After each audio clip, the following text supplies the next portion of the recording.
అవమానాలన్నీ దిగమింగాడు కనుక మళ్ళీ ముఖ్యమంత్రి అయ్యాడు. బట్ అది that it self is democracy అనేది. అందువల్ల he has to accept the reality కదా. ఓకే సార్, చంద్రబాబు నాయుడు గారు అవనివ్వండి, లేకపోతే టీడీపీ మీడియాలో అవనివ్వండి, సోషల్ మీడియా కానీ పెద్ద ఎత్తున వైరల్ అవుతున్న అంశం ఏంటంటే, ఒక పక్క అప్పుల పాలు చేసి రాష్ట్రాన్ని నాశనం చేసి రుషికొండను అలా చేశారు. మరొక వైపు జగన్మోహన్ రెడ్డి గారి పత్రిక ఏమని 371 కోట్లు ప్రకటన ఇచ్చారట. మిగతా వాటిలన్నిటికీ మొత్తం కలిపితే 488 కోట్లు ఇచ్చామని మాట్లాడడం. అసలు మీడియాల మీద ఈ వివక్ష ఏంటి? అసలు జర్నలిజాన్ని ఏం చేస్తున్నారు? ఈ పార్టీ వస్తే వీళ్ళు ఇచ్చుకుంటారు, ఆ పార్టీ వస్తే వాళ్ళు ఇచ్చుకుంటారు, మిగతా వాళ్ళు ఎవరు అసలు ఫీల్డ్ మీద ఉండకూడదా? వీళ్ళే ఉండాలా? అసలు మిగతా వాళ్ళు ఎవరు ఉండరా అని? మిగతా వాళ్ళు ఎవరున్నారు? ప్రభుత్వం పార్టీ విడిపోయింది కదా మీడియా. ఇప్పుడు ఒకటి ఫస్ట్ అబ్జర్వేషను, ప్రభుత్వం తన అనుకూల మీడియాకు మాత్రమే అడ్వర్టైజ్మెంట్లు ఇచ్చి ఇతరులకు ఇవ్వకపోవడం ఎట్టి పరిస్థితుల్లో అది ప్రజాస్వామ్యం కాదు. అది భావప్రజ్ఞ స్వేచ్ఛ అనే రాజ్యాంగ స్ఫూర్తికి విరుద్ధము. అందువల్ల ఈ డేటా నేను ఇండిపెండెంట్గా వెరిఫై చేయలేదు, కానీ ఇవాళ మీడియాలో వచ్చిన డేటా బహుశా నిజమే అయి ఉంటుంది. ఎందుకంటే కంటెస్ట్ చేసేవాళ్ళు కదా.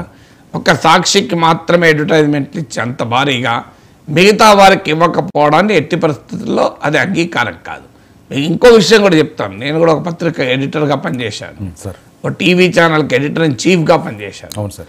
ఎంత హారిబుల్ అంటే, మీకు ఒక ప్రైవేట్ మనం వెళ్ళి పేపర్లో ఒక 1 పేజ్ అడ్వర్టైజ్మెంట్ ఇవ్వాలంటే ఒక 10,000 అయ్యేటట్టుంటే, అదే గవర్నమెంట్ అడ్వర్టైజ్మెంట్ ₹1,00,000 ఉంటుంది. 10 టైమ్స్ ఎక్కువ ఉంటుంది. ఇది ప్రజాధనాన్ని దుర్వినియోగం. ప్రజాధన దుర్వినియోగం కాదు, ఇది ప్రమాదకర ప్రజాస్వామ్యానికి. ఎందుకంటే అంత భారీ ఎత్తున ఒక రకంగా ప్రభుత్వం డబ్బులు ఇచ్చి మీడియాను కొనడమే. అందువల్ల అంత 10 టైమ్స్ ఎక్కువ ఉంటుంది. ఇక గవర్నమెంట్ ఏ రకంగా గవర్నమెంట్ అడ్వర్టైజ్మెంట్స్కు ధైర్యంగా ఎవరు ఎదుర్కోగలరు? సో అందువల్ల ప్రాక్టికల్గా మీడియాను తన చేతుల్లో పెట్టుకోవటానికి అడ్వర్టైజింగ్ను గవర్నమెంట్స్ ఒక ఆయుధంగా వాడతాయి. అందువల్ల ప్రభుత్వము అలా సాక్షికి ఒక రకంగా, మిగతా పత్రికలకు ఒక రకంగా అడ్వర్టైజ్మెంట్ ఇవ్వడం ఎట్టి పరిస్థితుల్లో అంగీకారం కాదు. కానీ మీరు ప్రభుత్వాన్ని అడిగి, ఆనాడు ప్రభుత్వంలో ఉన్న వైసీపీని అడిగారు అనుకోండి, మేము ప్రభుత్వం తరఫున అడ్వర్టైజ్మెంట్ ఇస్తాం. మా ప్రభుత్వాన్ని రోజు ఉద్దేశపూర్వకంగా తిట్టే పత్రికలకు మేము ఎందుకు ఇవ్వాలి అని అంటారు. అదే నా ఆబ్జెక్టివ్. ఇటీవల నరేంద్ర మోడీ అన్నాడు కదా, మీడియా మారిపోయింది, ఆబ్జెక్టివ్గా మీడియా ఎక్కడ ఉంది అన్నాడు ఆయన. అసలు రాజకీయంగా విడిపోయిన మీడియా కదా. సో రాజకీయంగా విడిపోయిన మీడియాకు, మమ్మల్ని రోజు తిడుతున్న మీడియాకు మేము ఎందుకు డబ్బులు ఇవ్వాలి? అడ్వర్టైజ్మెంట్ ఇచ్చేది ఏంటి? ప్రచారం కొరకు కదా. మీరు ఒక వాటర్ బాటిల్, ఈ వాటర్ బాటిల్ అడ్వర్టైజ్మెంట్ ఇస్తారు. ఈ వాటర్ బాటిల్ గురించి చెడుగా రాసిన పత్రికలు ఇస్తే ఏమొస్తుంది? మేము ఇచ్చే అడ్వర్టైజ్మెంటే ప్రచారం కొరకు. ప్రభుత్వానికి ప్రభుత్వ ప్రచారం కొరకు అడ్వర్టైజ్మెంట్ ఇస్తారు. ప్రభుత్వాన్ని నిందించే పత్రికలకు అడ్వర్టైజ్మెంట్ ఇవ్వాలని వాళ్ళు అంటారు. ఆర్గ్యుమెంట్ నిజమాబద్ధమా కాదు. ఫండమెంటల్ పాయింట్ ఏంటంటే మీడియా కూడా ఆలోచించాలి. ఆబ్జెక్టివ్గా లేకుండా ప్రభుత్వాన్ని ఆబ్జెక్టివ్గా ఉండమని అడిగే హక్కు ఉందా నీకు? నువ్వు జర్నలిజం ఆబ్జెక్టివ్ లేకుండా గవర్నమెంట్ మాత్రం ఆబ్జెక్టివ్గా ఉండాలని ఎట్లుంటుంది? ఇప్పుడు మీరు గవర్నమెంట్ ఇది పొలిటికల్ ఎంటిటీ, వాడి పాలిటిక్స్ వాళ్ళకు ఉంటాయి కదా.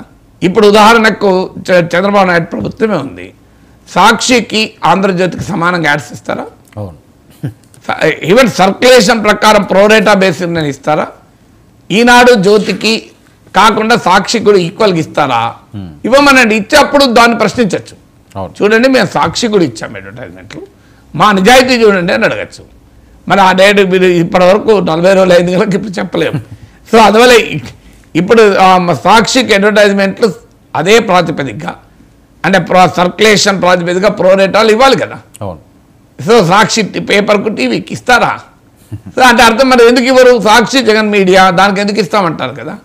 వాళ్ళు కూడా అదే అంటారు, మా జగన్ వ్యతిరేక media. Okay, Chandrababu Naidu media అంటే వెంటనే రాధాకృష్ణ ఓపెన్ హార్ట్ విత్ ఆర్కెల్ నా మీద విరుచుకోబడతారు. సారీ, వీకెండ్ కామెంట్ విత్ ఆర్కెల్ విరుచుకోబడతారు ఇవాళ సాయంత్రమే.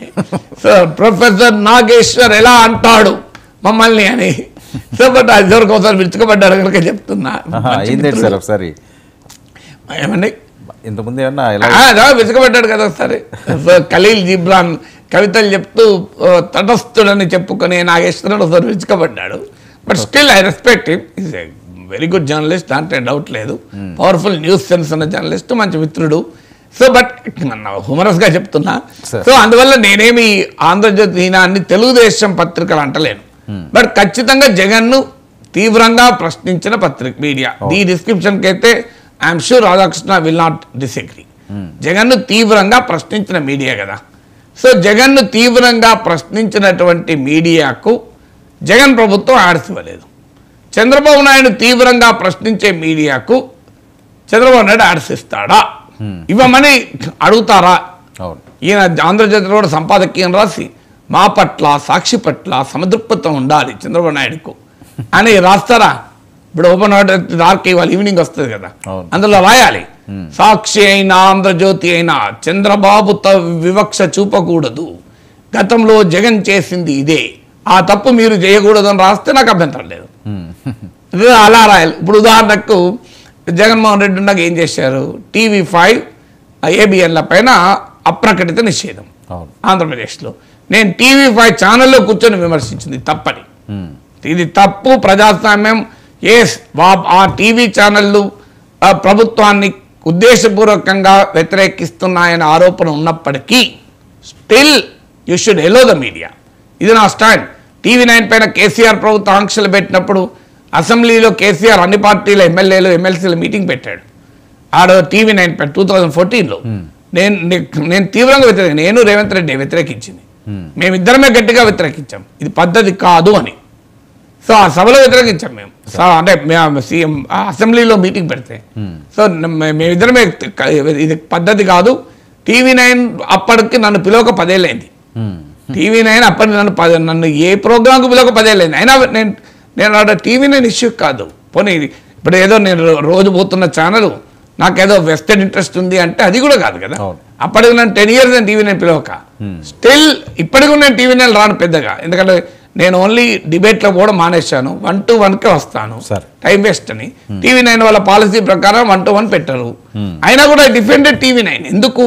ప్రజాస్వామ్య TV9 ABN TV5 అని ఉండదు. కానీ ఆ రోజు TV5 ABNల పైన అప్రకటించేది. ఇప్పుడు ఏమున్నది మళ్ళీ, ఇప్పుడు సాక్షి పైన TV9 పైన NTV పైన 10TV పైన అప్రకటిత నిషేధం. తేడా ఏమున్నది ఇక? సో అందువల్ల ఏ ప్రభుత్వం ఉంటే ఆ ప్రభుత్వం అలాగే వెరిస్తే ఎట్లా? సో అప్పుడైనా ఇప్పుడైనా నా స్టాండ్ ఒక్కటే, మీడియా ఆబ్జెక్టివ్గా ఉండాలి, ప్రభుత్వం ఆబ్జెక్టివ్గా ఉండాలి. ప్రభుత్వం ఆబ్జెక్టివ్గా ఎందుకు ఉండాలి? ప్రభుత్వం రాజ్యాంగం పైన ప్రమాణం చేసే అధికారంలోకి వచ్చింది కనుక. సో ప్రభుత్వం ఆబ్జెక్టివ్ ఉండాలి. మీడియా కూడా ప్రభుత్వాన్ని ఆబ్జెక్టివ్గా ఉండమని అడిగే హక్కు మీడియాకి ఎప్పుడు వస్తుంది? తాను ఆబ్జెక్టివ్గా ఉంటే వస్తుంది. సో మీరు నా విశ్లేషణలో చూడండి, ఒక అంశంలో జగన్ తప్పన్నాడు, ఒక అంశంలో చంద్రబాబు నాయుడు తప్పన్నాడు, ఒక అంశంలో ఇద్దరు తప్పన్నాడు, ఒక అంశంలో ఇద్దరు రైట్ అనొచ్చు. ఇప్పుడు ఇద్దరు కలిసి కేంద్ర ప్రభుత్వానికి ప్రత్యేక హోదా వదిలేసి 10 ఏళ్ళుగా మద్దతు ఇవ్వడం తప్పన్నాను, ఇద్దరిని తప్పన్నాను. సో అందువల్ల ఎప్పుడు కూడా మీడియా ఆబ్జెక్టివిటీ ఉండాలి, న్యూట్రాలిటీ కాదు. చాలామంది దీన్ని కూడా తేడా చూడరు. న్యూట్రాలిటీ వేరు, ఆబ్జెక్టివిటీ వేరు. న్యూట్రాలిటీ ఏంటంటే నేను ఎవరి వైపు స్టాండ్ తీసుకోను, నేను దొంగ వైపు పోలీసు వైపు సమదృక్పథంతో ఉంటాను. మంచి చెడు రెండింటి మధ్య సమదృక్పథంతో ఉండడం అనేది న్యూట్రాలిటీ. మంచిని మంచి, చెడుని చెడు అని నిర్ద్వందంగా చెప్పగలడం ఆబ్జెక్టివిటీ. అందువల్ల మీడియా ఆబ్జెక్టివ్గా ఉండకుండా ప్రభుత్వాన్ని ఆబ్జెక్టివ్గా ఉండమని అడిగితే ఎట్లా? సార్ కార్గిల్ విజయ్ దివస్లో 25 ఏళ్ల సందర్భంగా